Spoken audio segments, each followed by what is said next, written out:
সম্মানিত উপস্থিতি, আজকে আমরা এখানে উপস্থিত হয়েছি আমাদের প্রিয় ভাই মাওলানা রইসউদ্দিন রহমতুল্লাহ আলাইহির হত্যার বিচারের দাবিতে। কথা বলেন ঠিক কিনা?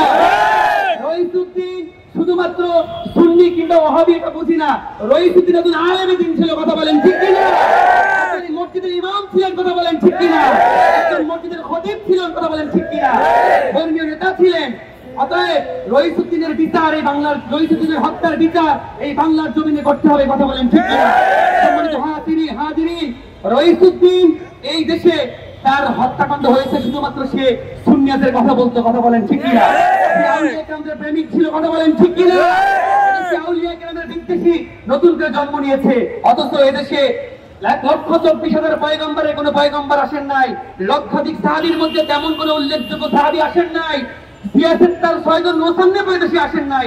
এরপরেও এই পৃথিবীর 19,69,50,000 বর্গ মাইলের বিশাল পৃথিবীর এই বাংলাদেশে, এই 57টা মুসলিম দেশের মধ্যে বাংলাদেশের অবস্থান কিন্তু পৃথিবীর সবগুলো মুসলিম দেশের থেকে উপরে। কথা বলেন ঠিক কিনা? শুধু আউলিয়া কেরামদের মেহনতের কারণে আউলিয়া কেরামরা দেশের মানুষের গোসায় গোসায় দিনের দাওয়াত দিয়েছেন, ইসলামের দাওয়াত দিয়েছেন। আর রইসউদ্দিন সেই আউলিয়া কেরামদের প্রতিনিধিত্ব করেছে, আউলিয়া কেরামদের কথা বলেছেন, যার কারণে কিন্তু সেই হত্যাকাণ্ডের শিকার হয়েছে। কথা বলেন ঠিক কিনা? সম্মানিত হাজিরিন, প্রশাসন আজকে নীরব রয়েছে।